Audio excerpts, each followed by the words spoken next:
Justamente un diputado de la República, el diputado Marcelo Díaz, diputado del movimiento UNIR. Marcelo, buenas noches, gracias por estar aquí.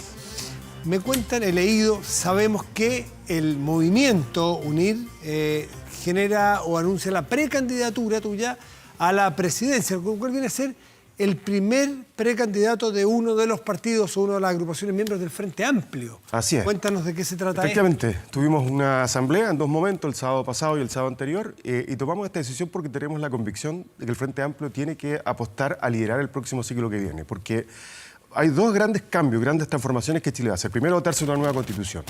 Pero la Constitución no es una varita mágica, no es la fuente de los milagros, lo que va a hacer es acabar con las trampas de la actual Constitución que impiden que la soberanía popular se exprese porque mantenía un modelo económico protegido por un conjunto de enclaves autoritarios. Por ejemplo, el propio Tribunal Constitucional, los senadores designados en su momento, el binominal, y hoy día los quórums supramayoritarios que impiden que algunas reformas, que en cualquier país del mundo requerirían simple mayoría en las cámaras o en el Congreso, no se puedan realizar. Es decir, le entrega a la minoría un poder de veto para muchos cambios sociales que la gente ¿En algunos casos demanda. te parecería o te parece prudente que haya quórums más altos o todo debe ser simple mayoría? Fíjate que no, yo creo que no, hay muy pocos países que tienen para aprobar políticas públicas quórums especiales. Fíjate que si uno lee, por ejemplo, la propuesta horizontal, ellos plantean algo que me parece natural. Todos los quórums de horizontal, que es el centro de Demópolis, plantean quórum de mayoría simple, de mayoría absoluta, perdón, quórum calificado, es decir, la mitad más uno de los parlamentarios en ejercicio.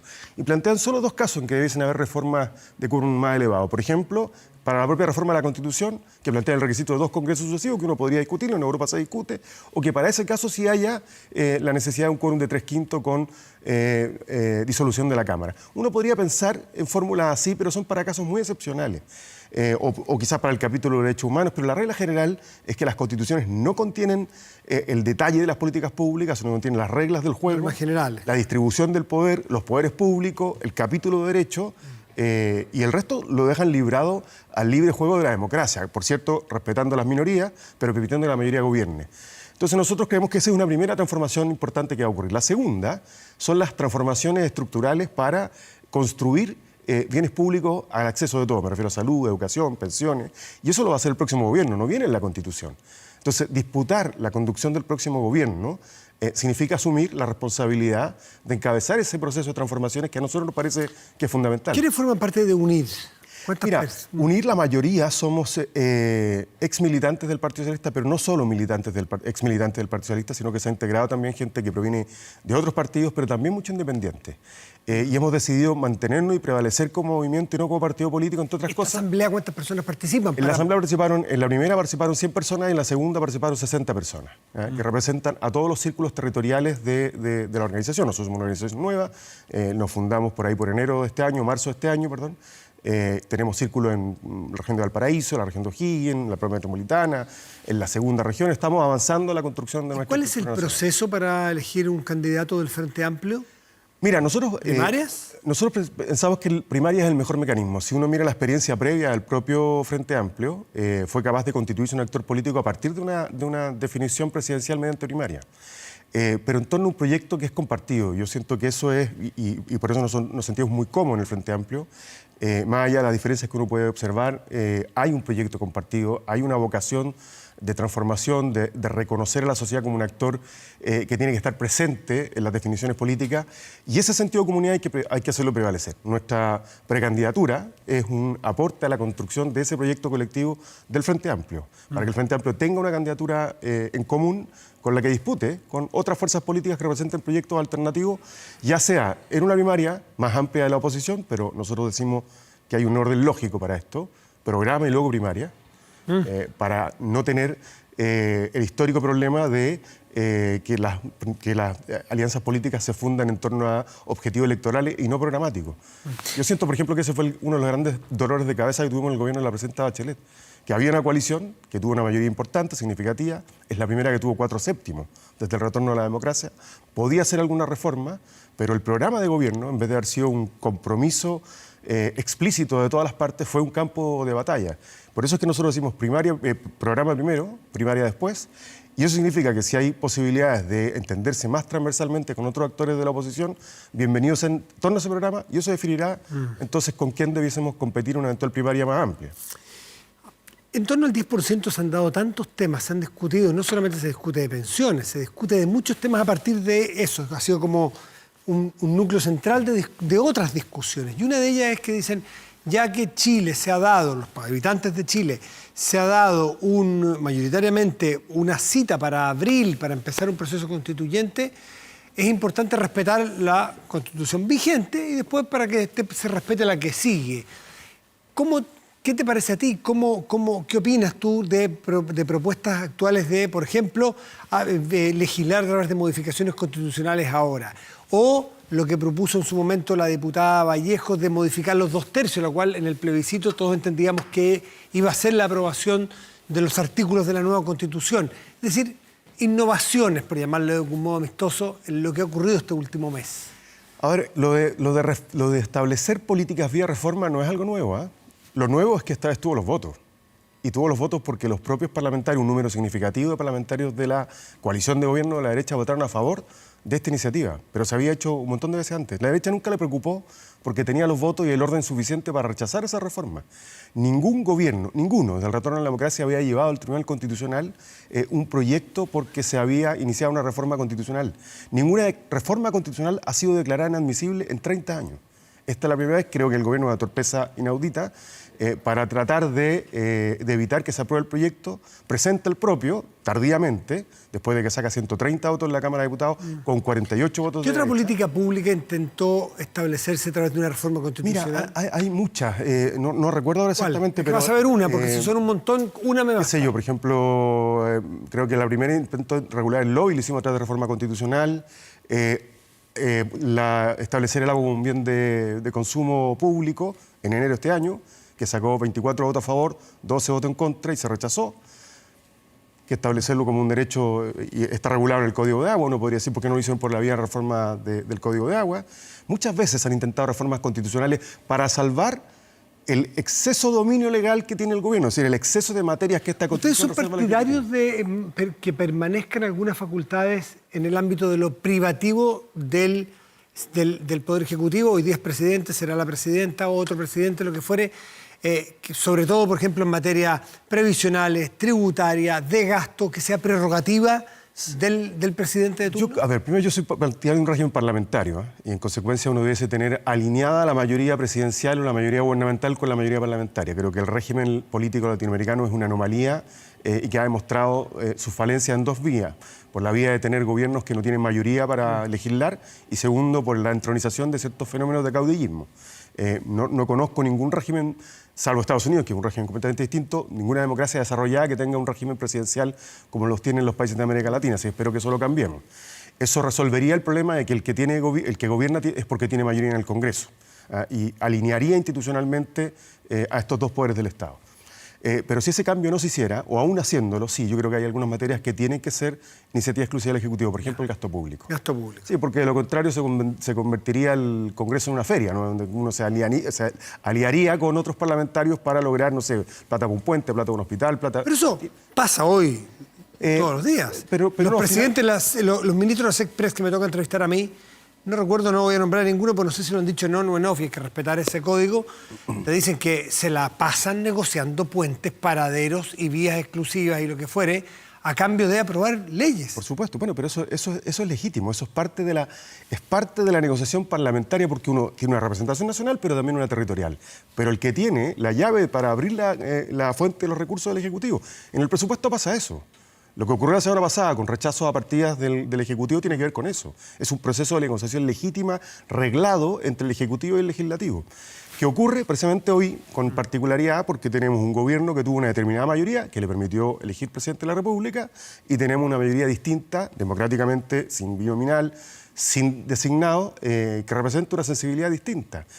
Por eso es que creo que es bueno que haya una cooperación no forzada, sino por la vía del incentivo del régimen parlamentario. Pero sí hay materias que debiesen estar reservadas a la iniciativa exclusiva del Ejecutivo. Pero creo que esta Constitución tiene un exceso de materia en ese sentido.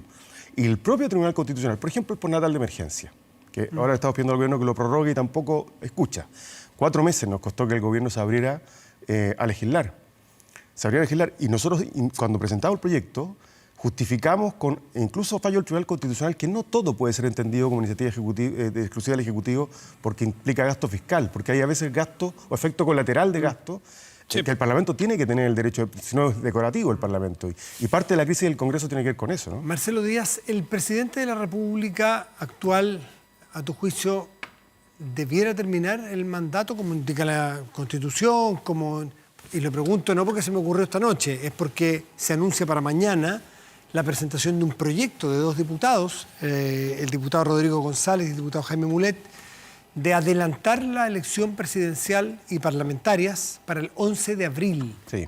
No, yo creo que el gobierno tiene que terminar el mandato. Hace todo lo posible para que se presenten iniciativas de este tipo. Yo creo que El senador Guillé también está por esa... Sí, yo he escuchado, sé que se presenta mañana este proyecto. Mira... ¿Estás en contra? Estoy en contra, creo que... ¿Vos vas a votar en contra? No sé si va a presentar finalmente, no sé si va a discutir. Si se presenta, vas a votar en contra. Voy a votar en contra, sí. Por una razón que a mi juicio es bien estratégica, una reflexión más estructural respecto del estallido social. Yo creo que el estallido social abrió la posibilidad de transformar Chile como no lo habíamos tenido en 40 años. Incluso permitió posibilitar el proceso constituyente. Se ha ido dando. Exactamente, me correspondió encabezar en el gobierno de la presidenta Bachelet nuestro proceso constituyente y el día 15, me acuerdo en la noche, de famoso acuerdo del 15 de noviembre, había parlamentarios de derecha que reconocían que le hubiese gustado haber apoyado el proceso, viendo a la luz de las cosas, que no fueron capaces de ver que detrás de ese proceso estaba el reconocimiento de que la sociedad estaba demandando cambios más profundos. Y creo que... En el proceso de la presidenta Bachelet. Exactamente. Que lo que buscaba era precisamente eso, ¿no? Cabildo autoconvocado. Exactamente. Entonces, había una virtud en ese proceso que fue descalificado por muchos actores de la derecha. Algunos se sumaron. Yo reconozco a Nebópoli, en el propio senador Sondón, que se sumó con crítica, pero se sumó al proceso, pero otros lo combatieron de principio a fin. Entonces, yo creo que lo que ocurrió del 18 de octubre en adelante abre posibilidades de transformación, pero lo que queremos es un país que se fortalezca social, cultural, económica e institucionalmente. ¿Qué opinas de algún sector o una parte de tu sector político que ha pedido desde el día 19, del 18 en la noche, la renuncia del presidente Piñera, modificaciones constitucionales para que termine el mandato antes? ¿Qué es lo que hay detrás para tratar de entenderlo? Tú que estás con ellos, compartes bancadas, compartes reuniones. Mira, yo siento que a lo mejor hay un anhelo de expresar de manera más legítima la rabia y el malestar de la gente. Porque se van sumando cosas, ¿no? El 10%, el segundo retiro, la ausencia de apoyo para un montón de sectores, licencias médicas rechazadas. La propia Cámara cometió un error, ha vuelto a correr por tercera vez una sesión especial convocada para esto, mientras la gente está desesperada con un aumento del 15% de patologías de salud mental y con licencias automáticamente rechazadas. La no renovación del IFE, es decir, hay una condición socioeconómica tan dramática, un gobierno tan insensible. El gobierno anunció que va a renovar el IFE. El ministro de Hacienda. ¿Hoy? No, el ministro hace cosa de 2 semanas dijo que se iba a estudiar la renovación. Claro, pero es un estudio. Y aún así, es más, hoy día lo que estamos viendo es que se le está planteando a la gente cómo vuelve la plata, los 500.000 pesos del bono de clase media. ¿Que no debiera devolverse? Mira, yo creo que... ¿Aquellas personas que no les bajó el ingreso? ¿Sabes lo que pasa? Es que esto también tiene que ver con el tema de los impuestos en el retiro de la AFP. Ni siquiera tenemos estadísticas suficientemente claras para saber si esa gente ha sido sostén económica de otros. ¿Y si se comprobara de que esas personas no resintieron sus ingresos? Podría. ¿Le pidieron el bono que tuvo el peso? ¿No hay que devolverlo? Sí, en ese caso sí. En ese caso sí. Pero, ¿los funcionarios públicos a los cuales no le han rebajado el ingreso? Mi pregunta es, primero, ¿fue el Estado suficientemente claro? ¿El Estado no cometió un error al poner en los formularios, no establecer claridad en los formularios? Yo conozco gente que de buena fe lo pidió y que no lo usó solo para sus necesidades, lo pidió también para ayudar a otras personas de su familia que no son funcionarios públicos.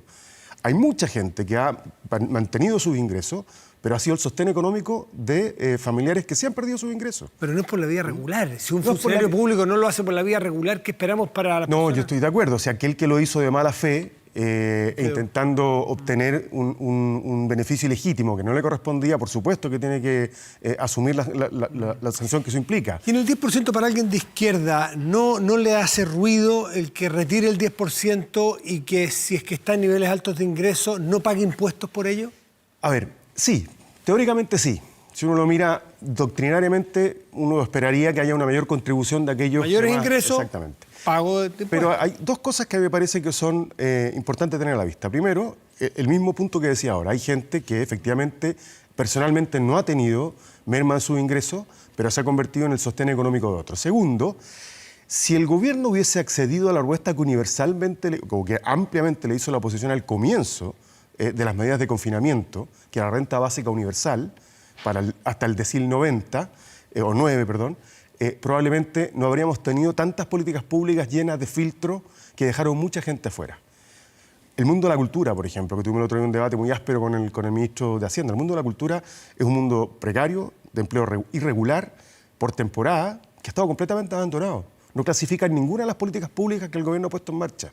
Ni siquiera en el retiro del 10% muchos de ellos. Es un sector que está completamente a la deriva. Entonces, lo que debió haber hecho el gobierno, como lo hizo Nueva Zelanda y otros países que enfrentaron mucho mejor, es cierto, tienen más recursos, pero estamos hablando proporcionalmente en tanto medida, como criterio, con políticas de apoyo universal, probablemente estaríamos con menos dificultades que las que tenemos hoy día. David Bravo, el encargado del equipo de estudio en materia de pensiones de la presidenta Bachelet, gobierno en el cual tú participaste. O sea, David Bravo no vamos a decir que es un UDI, ni vamos a decir que es un libertad de desarrollo, ni un neoliberal. En el diario el fin de semana dijo que el retiro del 10% va a quedar en la historia, no sé si lo digo, voy a decir exactamente, como la peor política pública que se haya diseñado o anunciado o presentado o aprobado, no sé qué dijo exactamente. Como la peor.